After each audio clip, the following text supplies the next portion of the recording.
Welcome to the State of Tech, the European edition, Wednesday, June 3, 2026. I'm Samantha Lawrence. And I'm Bob Russell. Today, a White House executive order asking AI labs to hand over their most powerful models before launch. A Chinese factory churning out a humanoid robot every 15 minutes. Microsoft's quantum chip redesigned by AI. SK Hynix doubling memory capacity to tackle the AI shortage, and to close out, two things you can actually try today: the TRiSM framework for spotting AI security gaps, and Intel's new rack-scale AI infrastructure for running agents in your own data center. Let's start with Washington. President Donald Trump has signed an executive order titled Promoting Advanced Artificial Intelligence Innovation and Security. It asks AI companies to voluntarily give the federal government access to their most powerful models up to 30 days before public release. The goal? Let national security agencies stress test these systems for cybersecurity and critical infrastructure risks before they hit the market. The key word is voluntarily. There's no mandatory licensing, no pre-clearance, no formal approval gate. What the order does set up is a classified benchmarking process for what it calls covered frontier models. So OpenAI, Anthropic, Google DeepMind, and others are being invited to share weights or access with the government for testing, not forced to. And that's a deliberate choice. The White House is framing this as partnership with industry rather than a top-down regulator. The bet is that companies will cooperate because the alternative, down the line, could be much heavier rules. It's also a signal to Brussels. The European AI Act already covers general-purpose models with systemic risk, and there are reporting duties baked in.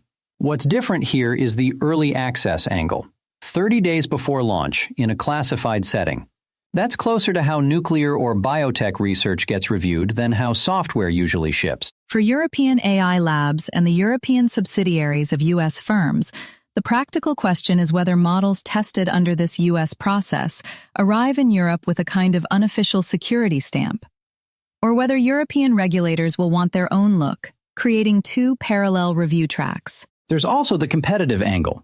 Chinese labs aren't part of this, so the order effectively builds a Western pre-launch testing club, while Beijing keeps moving on its own track. That widens the geopolitical split in how frontier AI gets governed. The bottom line: this isn't binding regulation, but it sets a precedent. If the biggest labs play along, voluntary today becomes expected tomorrow. And if they don't, that itself becomes the news story. Over to China, where EngineAI Robotics has just opened a new manufacturing base in Shenzhen and started mass deliveries of its T800 humanoid robot.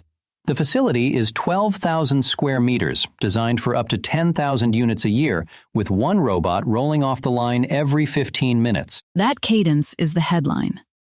We've spent 2 years talking about humanoid robot prototypes.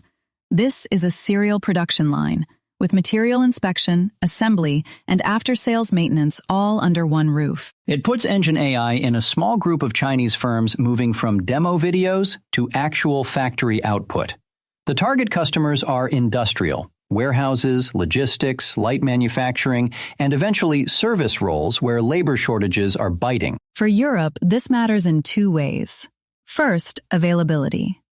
If Chinese humanoids start arriving in volume, European industrial buyers get a cheaper option alongside players like Figure, Agility, or the Norwegian firm 1X.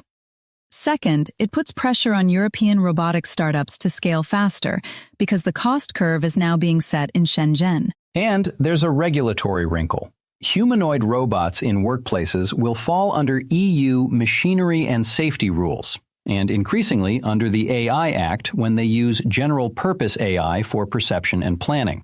So importing them isn't just a procurement decision, it's a compliance project. The takeaway: humanoid robotics is shifting from research milestone to industrial supply chain.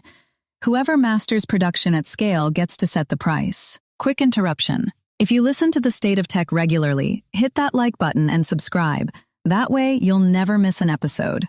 Okay, moving on. Microsoft has unveiled a new quantum computing chip called Majorana 2, and the interesting detail isn't just quantum, it's how the chip was designed.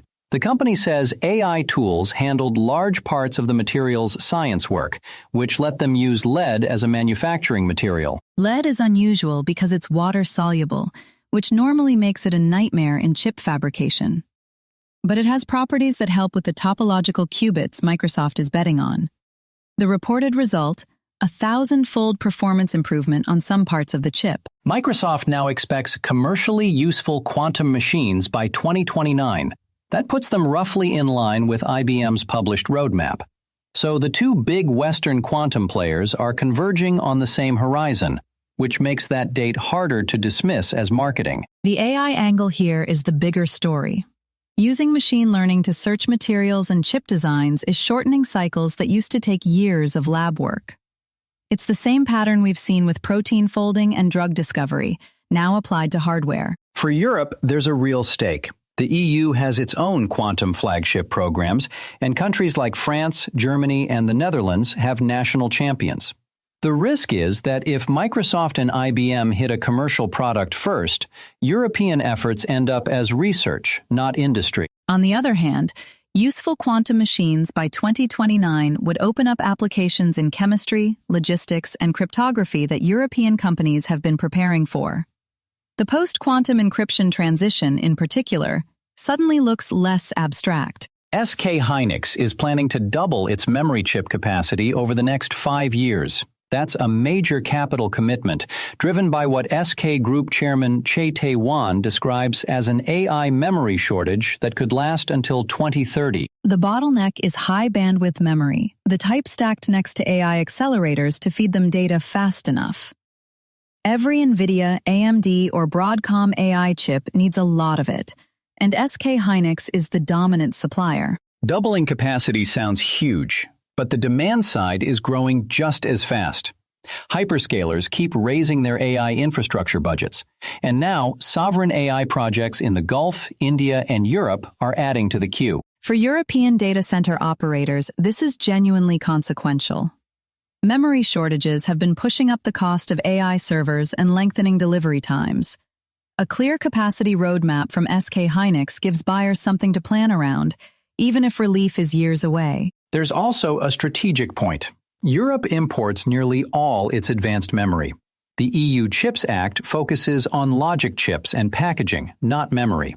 So when SK Hynix decides where to invest, that shapes Europe's AI economics from the outside. The bottom line, the AI boom isn't constrained by software or models right now.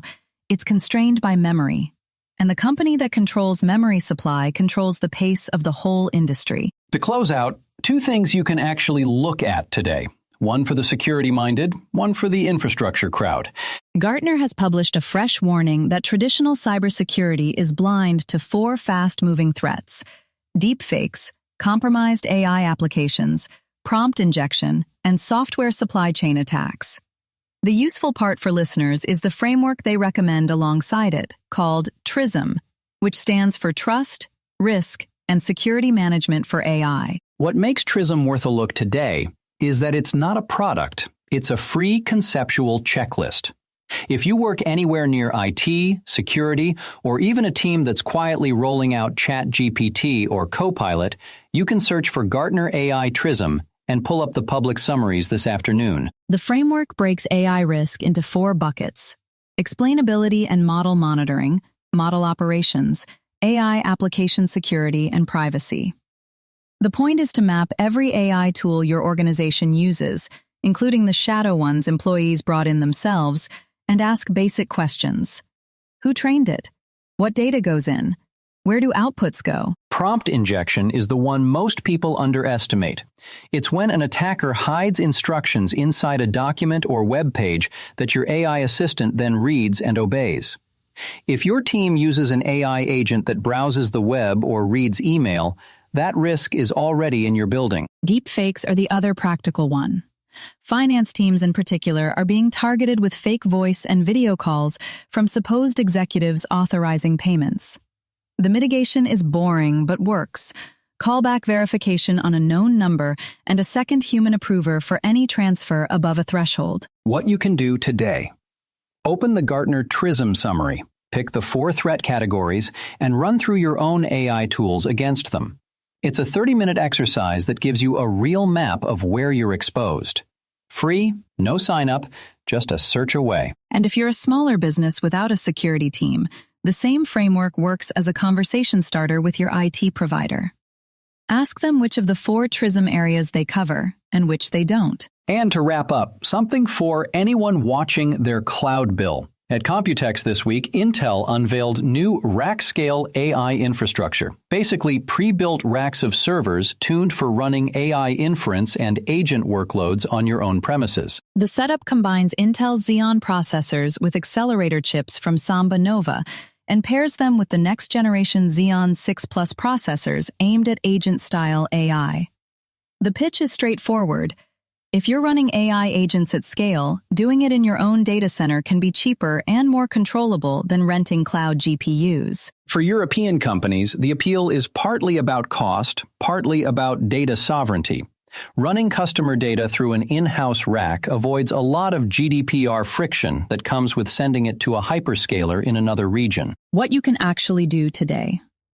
Intel has published configuration guides and reference designs on its developer site. If you're an IT lead or architect, you can pull those down, see the rack layouts, and compare the total cost against your current cloud spend. Free to download, no sales call required. It's also useful as a benchmarking exercise. Even if you don't buy Intel hardware, the reference designs tell you how much memory, networking, and power a serious AI agent setup actually needs. That helps you ask sharper questions of any vendor. The broader shift is that AI infrastructure is moving back on premises for specific workloads.